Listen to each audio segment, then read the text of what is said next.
A finales de 1945, los norteamericanos tuvieron que enfrentarse a un duro dilema. Para aquel entonces, el eje había sido derrotado y la Segunda Guerra Mundial había llegado a su término.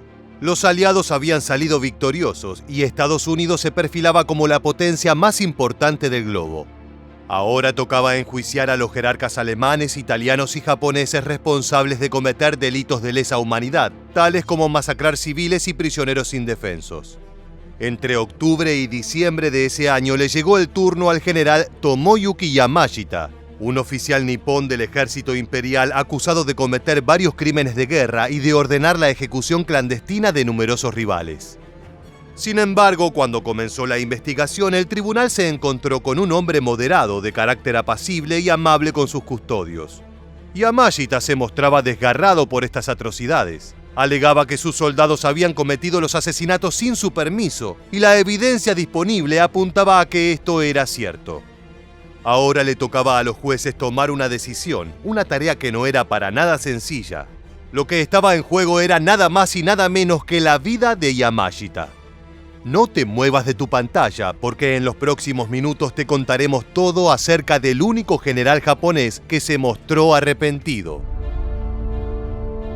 Tomoyuki Yamashita nació el 8 de noviembre de 1885 en la aldea de Osugi, ubicada en Japón, en el seno de una familia de clase media.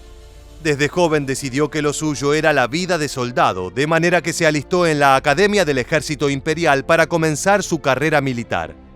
Sus aptitudes estaban a la vista de todos, ya que en 1905, al momento de graduarse, obtuvo uno de los promedios más altos de su clase. Avanzó a través de los rangos con gran velocidad y para 1916 ya había alcanzado el grado de capitán. Luego de la Primera Guerra Mundial, Yamashita se convirtió en un especialista en Alemania. Estaba informado acerca de su economía, sus capacidades militares y sus asuntos políticos. El ejército lo envió a la nación germana a servir como asistente de la embajada nipona y empaparse aún más de la vida cotidiana de la nación germana. Regresó a Japón en 1922 y continuó con su exitosa carrera, haciéndose varios enemigos en el camino. Uno de ellos fue Hideki Toyo, uno de los comandantes más importantes del ejército imperial, y el hombre que se convertiría en primer ministro durante la Segunda Guerra Mundial. Como si esto fuera poco, Yamashita se enemistó con el mismísimo emperador Hirohito. Esta peligrosa rivalidad nació en 1936, cuando una facción de las Fuerzas Armadas niponas intentó derrocar al monarca y fracasó. Nuestro protagonista le rogó al emperador que mostrara clemencia ante los militares que lo habían traicionado y no los condenara a muerte. Hirohito le hizo saber que ya no confiaba en él y lo envió a una suerte de exilio en una base poco importante ubicada en Corea.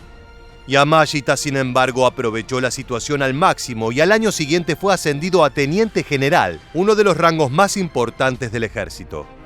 Valiéndose de su nueva influencia, intentó convencer a los jerarcas nipones, que en ese momento estaban en guerra con China, de ponerle fin al conflicto bélico. Fue ignorado, pero este hecho demuestra que era un hombre cuidadoso, poco dispuesto a iniciar acciones militares imprevistas.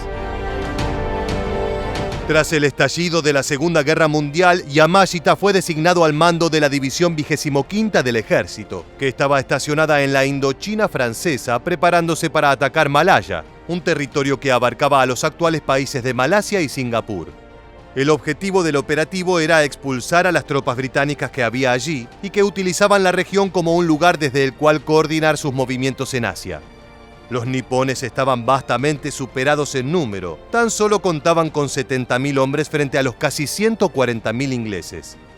Yamashita era consciente de que la única forma de triunfar era atacando fuerte y rápido y destruir las defensas de sus enemigos de manera tan veloz que ni se dieran cuenta de lo que ocurría. La estrategia de nuestro protagonista fue un éxito arrollador y culminó con la capitulación más grande de la historia británica. 80.000 ingleses se rindieron y un total de 130.000 soldados aliados fueron hechos prisioneros. Cuando Winston Churchill se enteró de semejante humillación, sentenció que aquello era el peor desastre del que había sido testigo. Esta hazaña le valió a Yamashita el apodo de Tigre de Malaya, así como un enorme prestigio. Sin embargo, cuando estaba en su mayor momento de gloria, sus tropas cometieron dos matanzas aberrantes. Una de ellas ocurrió en el Hospital Alexandria, ubicado en Singapur, donde había militares británicos recuperándose de sus heridas. Los nipones ingresaron al establecimiento y, armados con sus bayonetas, acuchillaron a pacientes, médicos y enfermeras. Unos días después comenzaron una purga de los llamados antijaponeses, lo que en la práctica fue una masacre de singapurenses de ascendencia china y de cualquiera que se opusiera a la ocupación nipona. A lo largo de 3 semanas fueron asesinados miles de hombres, mujeres y niños a través de fusilamientos no ordenados por Yamashita, sino por sus subordinados. Si bien es difícil calcular el número exacto de víctimas, los especialistas estiman que fueron entre 25.000 y 50.000. En 1944, cuando el eje estaba al borde de la derrota, los jerarcas japoneses le asignaron a Yamashita el control de 262.000 hombres en Filipinas, con la orden de defender el territorio a toda costa del ataque de los aliados. Esto era una causa perdida. Los estadounidenses tenían la victoria al alcance de la mano y estaban a punto de conquistar la capital de Manila. Yamashita ordenó evacuar la ciudad, pero un almirante de la Armada Imperial japonesa lo desobedeció y ordenó a sus tropas que resistieran hasta el final. Esto derivó en una masacre. Los marinos japoneses arrasaron con los civiles filipinos, matando cientos de miles de personas inocentes de maneras horribles. Los utilizaron como escudos humanos, hubo violaciones en masa, fusilamientos y destripamientos. Luego de la rendición de Japón en 1945, Yamashita se rindió ante los norteamericanos y fue enviado a la cárcel. En octubre de ese año, un tribunal militar norteamericano lo enjuició por crímenes de guerra cometidos por el ejército nipón en Filipinas, Malasia y Singapur. La defensa del general alegó que muchos de estos delitos habían sido cometidos por la Armada Imperial, que estaba fuera de su mando. Por otro lado, tampoco había pruebas concretas de que Yamashita hubiera ordenado ninguna matanza. Sus abogados decían que las masacres fueron realizadas por soldados de manera independiente, desobedeciendo a su superior. De hecho, era sabido que siempre que el general tenía evidencia de que uno de sus hombres había asesinado o violado, lo ejecutaba sin piedad por deshonrar al ejército. Yamashita incluso llegó al extremo de disculparse ante los sobrevivientes de las matanzas por los actos de su tropa, algo que ningún otro oficial había hecho. Veamos una declaración de nuestro protagonista en medio del juicio. Tenía cientos de miles de hombres bajo mi mando. Es imposible para cualquier comandante controlar las acciones individuales de cada subordinado. Muchos de los cargos que se me imputan son nuevos para mí, y si hubiera sabido de ellos, los habría castigado a tiempo. En la guerra siempre hay alguien que pierde, y hoy se me está acusando de haber sido derrotado. Esto mismo le podría haber ocurrido a los generales estadounidenses si no ganaban. Finalmente, la defensa no tuvo éxito y el tribunal lo sentenció a muerte. Esto dejó un importante antecedente en el derecho de guerra conocido como el estándar Yamashita, según el cual un oficial es responsable de los actos de su tropa.